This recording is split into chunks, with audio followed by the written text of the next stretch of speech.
Hi all my beautiful ವಿವಾಸ್, ಎಲ್ಲರೂ ಹೇಗಿದ್ದೀರಾ? ನಾನು ತುಂಬ ಚೆನ್ನಾಗಿದ್ದೀನಿ. ಐ ಹೋಪ್ ನೀವು ಕೂಡ ತುಂಬ ಚೆನ್ನಾಗಿದ್ದೀರಾ ಅನ್ಕೋತಾ ಇವತ್ತಿನ ವ್ಲಾಗ್ನ ಶುರು ಮಾಡ್ತಾ ಇದ್ದೀನಿ.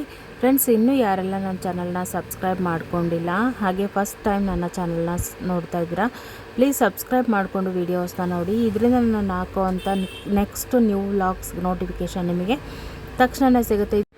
ಹಾಗೆ ಎಲ್ಲೂ ಕೂಡ ಸ್ಕಿಪ್ ಮಾಡದೆ ವಿಡಿಯೋ ಕಂಟಿನ್ಯೂಸ್ ನೋಡಿ. ವ್ಲಾಗ್ ಹೇಗೆ ಬಂತು ಅಂತ ಕಮೆಂಟ್ ಸೆಕ್ಷನ್ನಲ್ಲಿ ಕಮೆಂಟ್ ಮಾಡಿ. ಇಷ್ಟ ಆದರೆ ಪ್ಲೀಸ್ ಒಂದು ಲೈಕ್ ಮಾಡಿ, ಹಾಗೆ ನಿಮ್ಮ ಫ್ರೆಂಡ್ಸ್ ಆ್ಯಂಡ್ ಫ್ಯಾಮಿಲಿಗೂ ಕೂಡ ಶೇರ್ ಮಾಡಿ. ಸೊ ಇವತ್ತಿನ ವ್ಲಾಗಲ್ಲಿ ನಾನು ಬೆಳಗ್ಗೆಯಿಂದನೇ ಶುರು ಮಾಡ್ತಾ ಇದ್ದೀನಿ.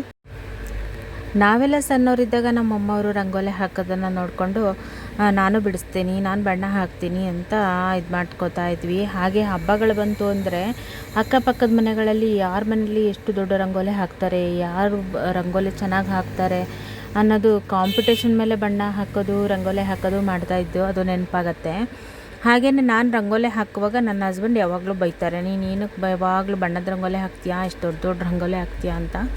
ನಾನು ಹೇಳ್ತೀನಿ ಬಿಡ್ರಿ, ಏನೂ ಆಗೋಲ್ಲ ಅಂತ. ಮಕ್ಕಳಿದ್ದಾರೆ ಅಂತೇಳ್ಬಿಟ್ಟು ನಾವು ರಂಗೋಲಿ ಹಾಕದೆ ಇರೋಕ್ಕಾಗಲ್ಲ ಅಲ್ವಾ. ನಾವು ಹಾಕಿ 10 ನಿಮಿಷನಾದರೂ ಇರಲಿ, ಬಟ್ ಹಾಕಬೇಕು. ಮನೆ ಮುಂದೆ ರಂಗೋಲಿ ಅನ್ನೋದು ಹಾಕಿದ್ರೆ ಏನೋ ಒಂಥರ ಮನಸ್ಸಿಗೆ ಸಮಾಧಾನ, ಹಾಗೆ ಪಾಸಿಟಿವ್ ವೈಬ್ಸ್ ಅಂತ ನಾನು ಅನ್ಕೋತೀನಿ. ನಾನು ಎಷ್ಟೇ ಟೈಮ್ ಆದರೂ ಕೂಡ ರಂಗೋಲಿಗೆ ಮಾತ್ರ ಇಂಪಾರ್ಟೆನ್ಸ್ ಕೊಡ್ತೀನಿ.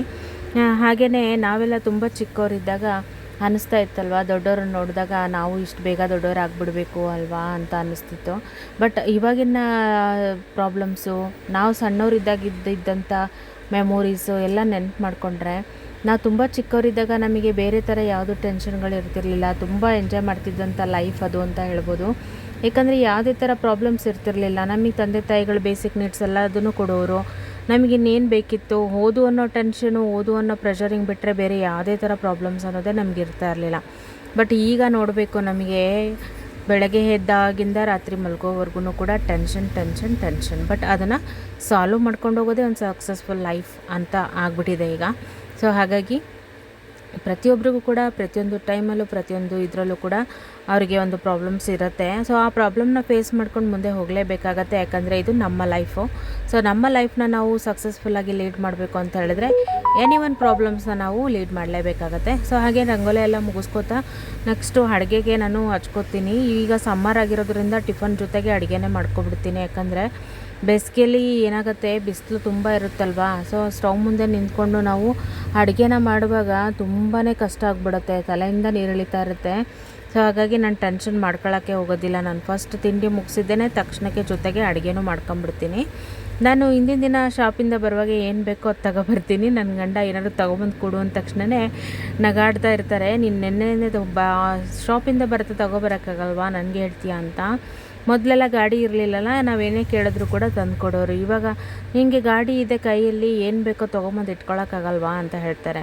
ಇದಕ್ಕೆ ಅಲ್ವಾ ನಾವು ಯಾವುದೇ ಕೆಲಸಗಳಾದರೂ ಆಯಿತು ಇಂಡಿಪೆಂಡೆಂಟಾಗಿ ಮಾಡೋದನ್ನು ಕಲ್ತ್ಕೊಂಡ್ಬಿಟ್ವಿ ಅಂದರೆ ನೀನೇ ಮಾಡ್ಕೊ ಅನ್ನೋದು ಬರುತ್ತೆ. ಅದೇ ನಾನು ಹೊರ್ಗಡೆನೇ ಹೋಗಿಲ್ಲ ಅಂದಾಗ, ಇಲ್ಲಪ್ಪ ನಾನು ಹೆಂಡ್ತಿ ಎಲ್ಲೂ ಹೊರಗಡೆನೇ ಹೋಗಲ್ಲ, ನಾನೇ ತೊಗೊಂಡೋಗಿ ಕೊಡಬೇಕು ಅನ್ನೋ ಒಂದು ಜವಾಬ್ದಾರಿ ಗಂಡಂದ್ರಾಗಿರುತ್ತೆ. ನನ್ನ ಹಸ್ಬೆಂಡ್ ಎಲ್ಲದೂ ತಂದು ಕೊಡ್ತಾರೆ, ಇಲ್ಲ ಅಂತಲ್ಲ. ಬಟ್ ನಾನು ಹೆಂಗಿದ್ರು ಹೊರಗಡೆ ಹೋಗಿರ್ತೀನಲ್ವ. ಸೊ ಆನ್ ದಿ ವೇ ಬರ್ತಾ ತೊಗೊಂಡು ಬಂದರೆ ಆಯಿತು, ನಮಗೂ ವರ್ಕ್ ಪ್ರೆಷರ್ ಕಡಿಮೆ ಆಗುತ್ತೆ ಅಂತ ಅವರು ಹೇಳೋದಷ್ಟೇ. ನಾನು ಅದಕ್ಕೆಲ್ಲ ಸಿಟ್ಟು ಮಾಡ್ಕೊಳಕ್ಕೆ ಹೋಗಲ್ಲ, ಯಾಕಂದರೆ ನಮಗೂ ಕೂಡ ಹೊರ್ಗಡೆ ಓಡಾಡಿ ತೊಗೊಂಡ್ಬಂದರೆ ಇದ್ರ ಬೆಲೆ ಇಲ್ಲ ಅಂತ, ಅದ್ರ ಬೆಲೆ ಏನಿದೆ, ಯಾಕಂದರೆ ನಾವು ಒಂದು ಯಾವುದೇ ವಸ್ತುನ ಅದನ್ನು ತೊಗೊಂಬಂದಾಗ ಅದ್ರದ್ದು ಬೆಲೆ ಗೊತ್ತಿರುತ್ತಲ್ವ. ಸೊ ಆ ಒಂದು ಪ್ಲೇಸಲ್ಲಿ ಅದು ವ್ಯರ್ಥ ಆಗಲ್ಲ ಅಂತ ನಾನು ಅನ್ಕೋತೀನಿ. ಪ್ರತಿಯೊಂದು ಅಕ್ಕಿ ಕಾಳಲ್ಲೂ ಕೂಡ ತಿನ್ನೋರ ಹೆಸರನ್ನ ದೇವ್ರು ಬರ್ತಿರ್ತಾನಂತೆ. ಹಾಗಾಗಿನೇ ನಾವು ಯಾವುದೇ ಫಂಕ್ಷನಿಗಾಗಲಿ ಹೋಗಬೇಕು ಅಂತ ಅಂದ್ಕೊಂಡ್ರು ಹೋಗೋಕ್ಕಾಗಿರಲ್ಲ. ಅಥವಾ ಮನೇಲೇ ಆಗಲಿ ಊಟಕ್ಕೆ ಕೂತಾಗ ತಟ್ಟೆಯಿಂದ ಅನ್ನ ಕೆಳಗೆ ಬೀಳುತ್ತೆ ಅಂತ ಹೇಳಿದ್ರೆ ಆ ಅನ್ನ ನಮಗೆ ಸೇರಿಲ್ಲ ಅಂತ ಅರ್ಥ.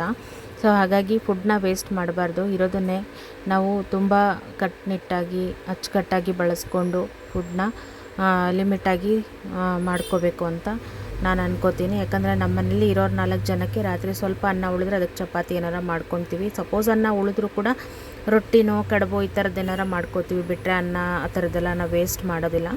ಇನ್ನು ಇವತ್ತು ಪೂರಿ ಮಾಡೋಣ ಅಂತ ಅಂದ್ಕೊಂಡೆ. ನನ್ನ ಹಸ್ಬೆಂಡಿಗೆ ಪೂರಿ ಅಂದರೆ ತುಂಬಾ ಇಷ್ಟ. ವೀಕ್ಲಿ ಒನ್ಸ್ ಮಾಡಬೇಕು ಅಂದರೆ ಆಗಲ್ಲ, ಯಾಕಂದರೆ ಎಣ್ಣೆ ಐಟಮ್ ಜಾಸ್ತಿ ತಿನ್ನೋಕ್ಕಾಗಲ್ಲ ಅಂತೇಳ್ಬಿಟ್ಟು ನಾನು ಮಾಡೋದಿಲ್ಲ. ಅವ್ರಿಗೆ ಇಷ್ಟ ಅಲ್ಲ ಅಂತೇಳ್ಬಿಟ್ಟು, ಸರಿ ಹೆಂಗಿದ್ರು ಗುರುವಾರ ಅತ್ತೆಯವ್ರದ್ದು ಒಪ್ಪತ್ತಿರುತ್ತೆ, ಅವರು ರೈಸ್ ಎಲ್ಲ ತಿನ್ನಲ್ಲ. ಸೊ ಹಾಗಾಗಿ ಅವ್ರಿಗೆ ಚಪಾತಿ ಕೂಡ ಇಷ್ಟ ಆಗಲ್ಲ, ಪೂರಿ ಆದರೆ ಅವರು ತಿಂತಾರೆ, ನನ್ನ ಹಸ್ಬೆಂಡ್ಗೂ ಇಷ್ಟ ಅಂತ ಹೇಳ್ಬಿಟ್ಟು ಮಾಡ್ತೀನಿ. ಸೊ ಹಾಗಾಗಿ ಇವತ್ತು ಗಮ್ಯಂಗೂ ಕೂಡ ತುಂಬಾ ಇಷ್ಟ ಪೂರಿ ಅಂದರೆ. ಗಮ್ಯ ಸಮ್ಮರ್ ಹಾಲಿಡೇಸ್ಗೆ ಅವ್ರ ಅತ್ತೆ ಊರಿಗೆ ಹೋಗಿದ್ದಾಳೆ ಚಿಕ್ಕಮಂಗ್ಳೂರಿಗೆ. 2 ವೀಕ್ಸ್ ಆಯಿತು ಚಿನ್ನ ನಿಂಗೆ ನೋಡೋಂಗಾಗಿದೆ ಬಾರೆ ಬಂಗಾರಿ ಅಂತ ಕರೆದ್ರೆ, ಅಯ್ಯೋ ಮಮ್ಮಿ ನಾನು ನೋಡೋಂಗಾದರೆ ನೀನು ವೀಡಿಯೋ ಕಾಲ್ ಮಾಡು, ಇಲ್ಲ ಫೋಟೋ ಕಳಿಸ್ತೀನಿ ನೋಡು ಅಂತ ಹೇಳ್ತಾಳೆ. ಅಂದರೆ ಮಕ್ಕಳಿಗೆ ಎಷ್ಟು ಮಾತಾಡೋ ಕೆಪಾಸಿಟಿ ಇದೆ ಈ ಒಂದು ಜನ್ರೇಷನ್ ಮಕ್ಕಳಿಗೆ ಅಂತ ಹೇಳಿದ್ರೆ. ನಾವು ಫಸ್ಟ್ ಸ್ಟ್ಯಾಂಡರ್ಡಲ್ಲಿ ನಾವು ಏನು ಮಾತಾಡ್ತಿದ್ವಿ ಅನ್ನೋದು ಇವಾಗ ನೆನಪು ಮಾಡಿಕೊಂಡ್ರು ನಮಗೆ ನೆನಪಾಗಲ್ಲ ಅನಿಸುತ್ತೆ. ನಮ್ಮ ಮನೆಯವ್ರು ಹೇಳ್ತಾನೆ ಇರ್ತಾರೆ, ಯಾವಾಗಲೂ ರೋಬೋಟ್ ಥರ ಮಾಡ್ತಾ ಇರ್ತೀಯಾ, ನಿಧಾನ ಮಾಡು, ಅರ್ಜೆಂಟ್ ಏನಿಲ್ಲ ಅಂತ ಹೇಳ್ಬಿಟ್ಟು. ಆದರೆ ನನಗೆ ಇರೋವಂಥ ಟೈಮ್ನ ಆದಷ್ಟು ಅಡುಗೆ ಮನೇಲೇ ಟೈಮ್ ಸ್ಪೆಂಡ್ ಮಾಡಬೇಕು ಅಂದರೆ ಇಷ್ಟ ಆಗಲ್ಲ. ಯಾಕಂದರೆ 3 ಹೊತ್ತು ಅಡುಗೆ ನಿಜ, ಅದನ್ನು ನಾವು 1 ಹೊತ್ತು ಮಾಡಿಕೊಂಡು 3 ಹೊತ್ತು ತಿನ್ಬೋದು. ಬಟ್ ನಾವಿರೋವಂಥ ಕಮಿಟ್ಮೆಂಟಿಗೆ ಇಲ್ಲ ಮನೇಲೇ ಇರ್ತೀವಿ ಅನ್ನೋದಾದರೆ 2 ಟೈಮು ಮಾಡ್ಕೋಬೋದಾಗತ್ತೆ. ನಮ್ಮ ಮನೇಲಿ ಆ ಥರ ಏನಿಲ್ಲ. ಯಾಕಂದರೆ ನಾವು ಬೆಳಗ್ಗೆ ಮಾಡ್ಕೊಂಡಿದ್ದು ಮಧ್ಯಾಹ್ನಕ್ಕೆ ಮಾಡ್ಕೊಂಡು ಸಾಂಬಾರು ಮಿಕ್ಕಿದ್ರೆ ಜೊತೆಗೆ ಪಲ್ಯ ಚಪಾತಿ ಈ ಥರದ್ದು ಏನಾರ ಮಾಡ್ಕೋತೀವಿ. ಅತ್ತೇನೂ ಇರೋದ್ರಿಂದ ಅವರು ಸಂಜೆ ನಾನು ಬರೋದ್ರೊಳಗೆ ಏನಾದರೂ ಒಂದು ಮಾಡಿರ್ತಾರೆ. ಸೊ ಹಾಗಾಗಿ ಅಡುಗೆ ವಿಚಾರಕ್ಕಂತೂ ಜಾಸ್ತಿ ತಲೆ ಕೆಡಿಸ್ಕೊಳ್ಳೋವಂಥದ್ದು ಏನಿಲ್ಲ ನಮ್ಮ ಮನೇಲಿ. ಸೊ ಹಾಗಾಗಿ ನಾನೇನು ಮಾಡ್ತೀನಿ, ಬೆಳಗ್ಗೆ ತಿಂಡಿ ಮಾಡ್ತಾನೆ ಅಡುಗೆನೂ ಮಾಡ್ಕೊಂಬಿಡ್ತೀನಿ. ಒಂದೊಂದ್ಸರಿ ಟೈಮ್ ಆಗಿಲ್ಲ ಅಂದರೆ ಅತ್ತೆ ಮಾಡ್ಕೋತಾರೆ. ಇನ್ನು ಇಷ್ಟು ಮುಗಿಸ್ಕೊಂಡು ನಾನು ಟಿಫನ್ ಮಾಡಿಕೊಂಡು ನಾನು ಫ್ರೆಶ್ ಅಪ್ ಆಗಿ ಶಾಪಿಗೆ 11 ಮೇಲೆ ಹೋಗೋದಿರುತ್ತೆ. ಹಾಗಾಗಿ ಸ್ವಲ್ಪ ಅರ್ಜೆಂಟ್ ಮಾಡ್ಕೋತಾ ಇರ್ತೀನಿ. ಇನ್ನೇನು ಹಾಲಿಡೇಸ್ ಮುಗೀತು ಅಂದರೆ ಸ್ಕೂಲ್ ಶುರು ಆಯಿತು ಅಂದಾಗ ಅವಾಗೊಂಥರ ಬ್ಯುಸಿ ಲೈಫು.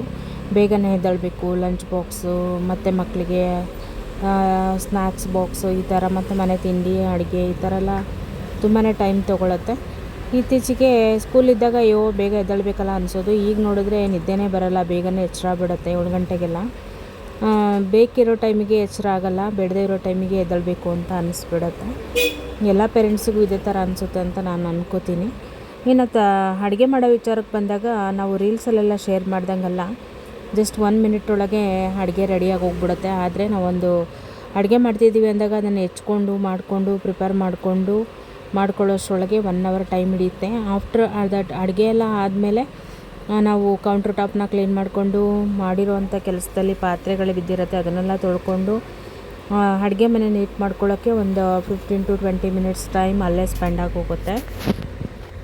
ಇನ್ನು ನಾನು ಸಾಗು ಮಾಡ್ಕೊಳ್ಳೋಕ್ಕೆ ತರಕಾರಿ ಎಲ್ಲ ಕುಕ್ಕರಿಗೆ ಹಾಕಿ ಸ್ವಲ್ಪ ಉಪ್ಪು ಹಾಕ್ಬಿಟ್ಟು 1 ವಿಷಲ್ ಮಾತ್ರ ತಗೋತೀನಿ. ಸೊ ಆವಾಗ ಮೀಡಿಯಮಾಗಿ ಬೆಂದ್ಕೊಂಡಿರುತ್ತೆ. ನೆಕ್ಸ್ಟ್ ಇಲ್ಲಿ ಮಸಾಲಾಗೆ ನಾನು ತೆಂಗಿನಕಾಯಿ ತುರಿ, ಕೊತ್ತಂಬರಿ ಸೊಪ್ಪು, ಕರಿಬೇವು, ಚಕ್ಕೆ, ಲವಂಗ, ಏಲಕ್ಕಿ, ಚಕ್ರ ಮೊಗ್ಗು, ಹಾಗೆಯೇ ಸ್ವಲ್ಪ ಸೋಂಪನ್ನ ಸೇರಿಸ್ಕೊತಾ ಇದ್ದೀನಿ. ಜೀರಿಗೆ 1 ಸ್ಪೂನಷ್ಟು, ಹುರ್ಗಡ್ಲೆ ಇದಿಷ್ಟನ್ನ ಹಾಕ್ಕೊಂಡು ಖಾರಕ್ಕೆ ಬೇಕಾಗುವಷ್ಟು ಹಸಿರು ಮೆಣಸಿನ್ಕಾಯಿ, ಶುಂಠಿ ಬೆಳ್ಳುಳ್ಳಿ ಪೇಸ್ಟು, ನೀರನ್ನ ಹಾಕಿ ನೈಸಾಗಿ ಗ್ರೈಂಡ್ ಮಾಡ್ಕೊತಾ ಇದ್ದೀನಿ. ಅದಾದ ನಂತರ ಒಗ್ಗರಣೆಗೆ ನಾನಿಲ್ಲಿ ಒಂದು ಪ್ಯಾನ್ನ ಇಟ್ಕೊಂಡು ಆಯಿಲ್ನ ಸೇರಿಸ್ಕೊತಾ ಇದ್ದೀನಿ. ಅದರ ಜೊತೆಗೆ ಕರಿಬೇವು ಹಾಗೆಯೇ ಹೆಚ್ಚಿಟ್ಕೊಂಡಿರೋವಂಥ ಈರುಳ್ಳಿನ ಹಾಕಿ ಚೆನ್ನಾಗಿ ಬಾಡಿಸ್ಕೊಂಡು ನಾವು ರುಬ್ಬಿಟ್ಕೊಂಡಿರೋವಂಥ ಮಸಾಲ ಪೇಸ್ಟ್ನ ಕೂಡ ಸೇರಿಸಿ ಸ್ವಲ್ಪ ಆಯಿಲ್ ಸಪ್ರೇಟ್ ಆಗೋವರೆಗೂ ಫ್ರೈ ಮಾಡಿ, ಇದಕ್ಕೆ ಅರಶಿನ ಪುಡಿ, ರುಚಿಗೆ ತಕ್ಕಷ್ಟು ಉಪ್ಪನ್ನ ಸೇರಿಸ್ಕೊಂಡು ಚೆನ್ನಾಗಿ ಮಿಕ್ಸ್ ಮಾಡಿಕೊಂಡು ನಂತರ ಬೇಯಿಸಿಟ್ಕೊಂಡಿರೋವಂಥ ತರಕಾರಿ ಮತ್ತು ಸ್ವಲ್ಪ ನೀರೇನಿದೆ ಅದನ್ನು ಸೇರಿಸ್ಕೊಂಡ್ಬಿಟ್ಟು ಚೆನ್ನಾಗಿ ಕುದಿಸ್ಕೊಂಡ್ರೆ ತುಂಬಾ ರುಚಿಯಾಗಿರೋವಂಥ ಪೂರಿಗೆ ದೋಸೆಗೆ ಹೊಂದ್ಕೊಳ್ಳೋವಂಥ ಸಾಗು ರೆಡಿ ಆಗುತ್ತೆ. ಟೇಸ್ಟಲ್ಲಿ ಮಾತ್ರ ತುಂಬಾ ಚೆನ್ನಾಗಿರುತ್ತೆ, ಬೇಗನೂ ಕೂಡ ಆಗುತ್ತೆ. ಇಷ್ಟ ಆದರೆ ನೀವು ಕೂಡ ಟ್ರೈ ಮಾಡಿ. ಇದೇ ರೀತಿ ಮೋರ್ ವೀಡಿಯೋಸ್ ಜೊತೆ ನೆಕ್ಸ್ಟ್ ವ್ಲಾಗಲ್ಲಿ ಸಿಗ್ತೀನಿ. Thanks for watching. ಬಾಯ್.